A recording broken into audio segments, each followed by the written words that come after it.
안녕하십니까. 만화공인중개사의 저자 이용훈입니다. 오늘은 부동산공법 문제풀이 23강 시간으로서 221번부터 230번 문제를 함께 풀어보도록 하겠습니다. 자, 지금부터 221번 문제 시작하겠습니다. 221. 건축법상의 도로에 관한 설명 중 틀린 것은 1. 국토의 계획 및 이용에 관한 법률, 도로법 등 관계 법령에 의하여 신설, 변경에 관한 고시가 있은 도로는 건축법상의 도로에 포함된다. 맞습니다. 2번. 실제로 개설되지 아니한 계획상의 도로는 건축법상의 도로에 포함되지 아니한다. 계획되어 있으면 다 도로에 포함이 됩니다. X. 3. 시장 군수는 구청장의 건축 허가와 관련해 도로를 정하는 때에는 이해관계인의 동의가 있어야 한다. 맞습니다. 4번. 건축법상의 도로는 원칙적으로 보행 및 자동차 통행이 가능한 구조여야 한다. 맞습니다. 5번 보겠습니다. 5. 건축법상의 도로 중 통과 도로의 너비는 원칙적으로 4m 이상이어야 한다. 맞습니다. 다 오고 하나만 X 틀린 걸 고르니까 221번은 2번이 정답이 되겠습니다. 다음 문제를 보겠습니다. 222번. 건축법상 공개 공지 또는 공개 구간을 설치하여야 하는 용도지역이 아닌 것은 단 대통령령이 정하는 용도 및 규모의 건축물을 건축하는 경우임. 저희 이 공개 공지를 두는 공간은 정해져 있습니다. 일반 주거지역, 준주거지역, 상업지역, 준공업지역, 그리고 특별자치시장, 특별자치도지사 또는 시군구청장이 도시화의 기능성이 크다고 인정하여 지정, 공고하는 지역, 이렇게 되어 있는데 우리 교재 암기비법 공개공지를 일반의 준상위가 준공 이렇게 해놨습니다. 그게 아닌 걸 고르라는 겁니다. 자, 보겠습니다. 1번 제1종 전용주거지역. 전용주거지역은 해당할 사항이 없습니다. 2. 제2종 일반주거지역. 자, 일반주거지역은 공개공지 설치해야 됩니다. 3. 준주거지역 역시 설치해야 되고요. 4. 준공업지역도 설치해야 됩니다. 5. 중심상업지역. 상업지역이 설치해야 하는 용도지역이므로 중심상업지역도 역시 해당이 됩니다. 다 오고 하나만 X 아닌 것을 고르니까 222번은 1번이 정답이 되겠습니다. 다음 문제를 보겠습니다. 223번.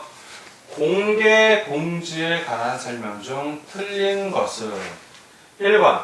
연면적 합계 5,000제곱미터 이상인 숙박시설은 공개공지 설치 대상 건축물이다. 맞고요. 2번. 공개공지를 설치하는 경우에는 그 지역에 적용되는 용적률의 120%, 즉 1.2배 이하의 범위에서 이를 완화하여 적용할 수 있다. 맞고요.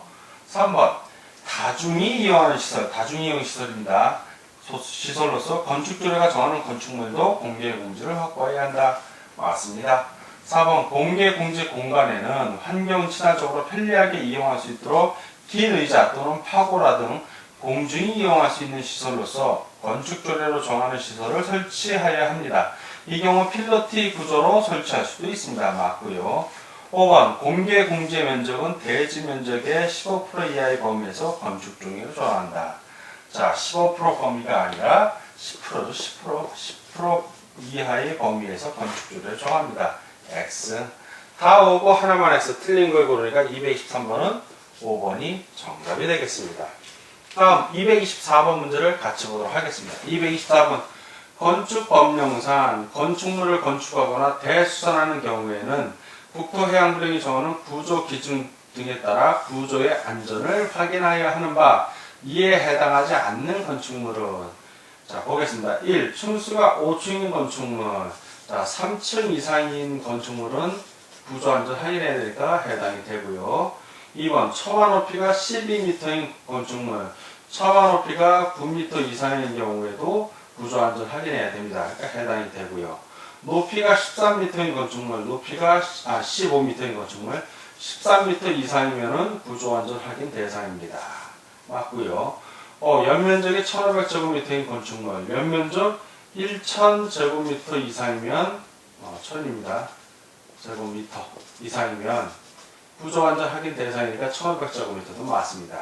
기둥과 기둥 사이의 소리가 8m인 건축물, 기둥과 기둥 사이의 거리는 10m입니다. 10m 이상인 건축물이기 때문에 8m는 구조안전 확인 대상 아닙니다. 다 오고 하나만 X 앉는 걸 고르니까 224번은 5번이 정답이 되겠습니다. 다음 225번 문제를 같이 보도록 하겠습니다.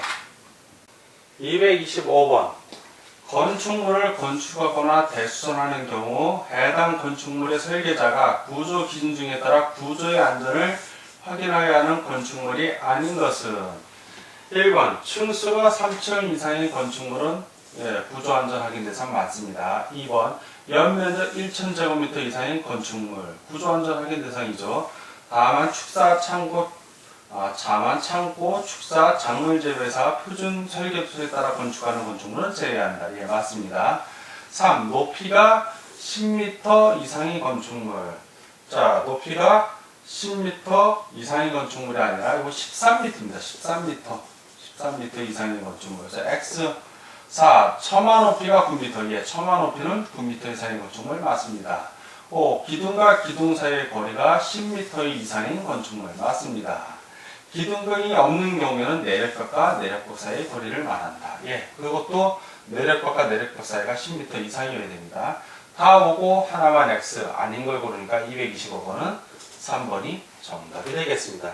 다음 226번 문제를 보도록 하겠습니다. 226번 다음 중 건축물의 설계자가 건축구조 기술사의 협력을 받아서 건축물의 구조의 안전을 확인해야 하는 건축물은 자, 건축구조 기술사의 협력을 받는다는 얘기는 그만큼 더 건축물이 고난이도란 얘기입니다. 226번 1번 3층 이상인 건축물 3층 이상인 건축물이 아니라 6층 이상인 건축물입니다. X고 2번 기둥과 기둥 사이의 거리가 10m인 건축물 자, 구조 기술사의 협력을 받는 것은 10m가 아니라 30m 이상인 건축물입니다. 3. 높이가 13m 이상인 건축물 높이에 대한 규정은 따로 없습니다. 4. 처마 높이가 9m 이상인 건축물 역시 처마 높이에 대한 규정도 따로 없습니다. 건축구조 기술사 협력을 받는 경우는 다중이용 건축물은 건축구조 기술사 협력을 받아서 건축물의 구조 안전을 확인해야 되는 거 맞습니다. 다 X고 하나만 O 그래서 확인해야 되는 건축물은 226번 5번이 정답이 되겠습니다. 다음 227번 문제를 같이 보도록 하겠습니다. 227번 다음 중 비상용 승강기를 설치해야 하는 건축물은 비상용 승강기 설치 대상 건축물은 딱 하나예요. 그냥 여러분이 거의 암기하시면 편합니다. 그냥 높이 31m를 초과합니다. 이상이 아니라 31m까지는 할 필요 없는데 31m 초과하면 승용 승강기 외에 비상용 승강기를 따로 추가로 설치를 해야 됩니다. 자, 그거 찾으라는 얘기예요. 어딨죠? 높이 31m를 초과하는 건축물. 그래서 227번은 3번이 정답이 되겠습니다. 다음 228번 문제를 같이 보도록 하겠습니다. 228번 건축법령상 비상용 승강기에 관한 설명 중 틀린 것은 1번 높이 31m를 초과하는 건축물은 설계 기준에 따라 승강기뿐만 아니라 비상용 승강기를 추가로 설치해야 한다. 맞고요. 2번 높이 31m를 넘는 각 층의 바닥 면적 중 최대 바닥 면적이 1,500제곱미터 이하인 건축물은 비상용 승강기를 한 대 이상 설치해야 한다. 맞습니다. 2번 2대 이상의 비상용 승강기는 인접하여 설치해야 한다. 인접하여 설치하지 않죠. 일정한 간격을 두고 설치한다. 왜냐하면 화재 시 불 끄는 거 소화에 지장이 없도록 하기 위해서입니다. X 4번 높이 31m를 넘는 각 층의 바닥 면적 중 최대 바닥 면적이 1,500제곱미터를 넘는 건축물은 비상용 승강기를 기본적으로 한 대 설치하고 1,500제곱미터를 넘는 3,000제곱미터 이내마다 한 대씩 더한 대수 이상을 설치해야 한다. 맞습니다. 5번 비상용 승강기는 비상용 승강기의 승강자 및 승강로를 포함한다. 맞습니다. 다 오고 하나만 해서 틀린 걸 고르니까 228번은 3번이 정답이 되겠습니다. 다음 229번 문제를 같이 보도록 하겠습니다. 229번 건축법상 건축물의 대지가 둘 이상의 지역, 지구 또는 구역에 걸치는 경우에 적용하는 규정에 대한 설명 중 틀린 것은 1. 건축물과 그 대지의 전부에 대하여 그 대지의 과반이 속하는 지역, 지구 또는 구역 안의 건축물 및 대지 등에 관한 건축법의 규정을 적용함이 원칙이다. 예, 원칙은 과반 이상 들어가는 걸 적용을 합니다. 2번, 건축물이 미간 지구에 걸치는 경우에는 그 건축물과 대지 전부에 대하여 미간 지구 안에 건축물과 대지 등에 관한 건축법의 규정을 적용한다. 맞습니다. 3번, 하나의 건축물이 방화지구와 그 밖의 구역에 걸치는 경우, 자, 건축물이 있는데 반은 방화지구, 나머지 반은 방화지구가 아니라는 얘기죠, 지금. 이런 경우에는 원칙적으로 그 전부에 대하여 방화지구 안에 건축물에 관한 규정이 적용한다. 그렇죠. 전부에 대해서 방화지구 적용합니다. 원칙적으로. 4. 3의 경우 건축물이 방화지구와 그 밖의 경계가 방화벽으로 구획되는 경우, 즉 건축물이 있으면 한쪽은 방화지구, 한쪽은 방화지구가 아닌데 그 사이 구획되는 부분을 방화벽으로 딱 막았다는 얘기입니다. 이런 경우에는 그 밖의 구역에 있는 대지와 건축물에도 방화지구 안에 건축물에 관한 규정을 적용 안 하죠. 왜? 방화벽으로 막았으니까 그 밖의 지역은 적용하지 않습니다. X.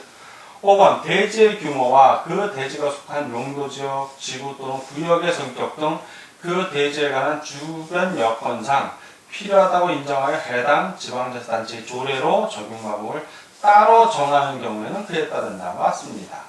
다 오고 하나만 X. 자, 틀린 걸 고르니까 225번은 4번이 정답이 되겠습니다.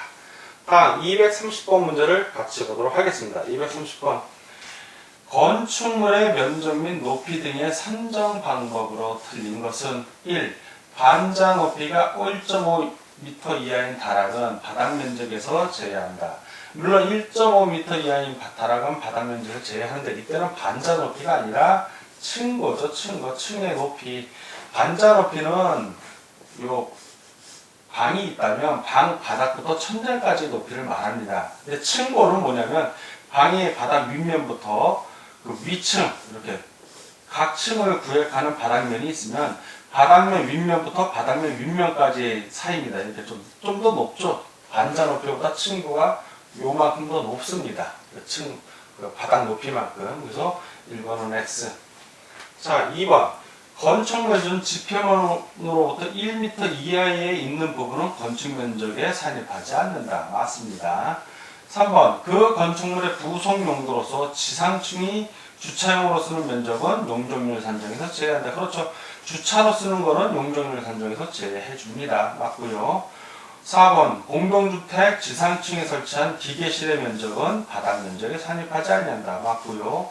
5번. 건축물의 높이는 지표면으로부터 그 건축물의 상단까지 높이를 한다. 맞습니다. 다 오고 하나만 X 틀린 걸 보니까 230번은 1번이 정답이 되겠습니다. 자, 지금까지 부동산 공법 문제풀이 23강의 시간이었고 221번부터 230번 문제를 함께 풀어봤습니다. 오늘도 문제 푸느라고 수고 많으셨습니다. 다음 시간에 뵙겠습니다. 감사합니다.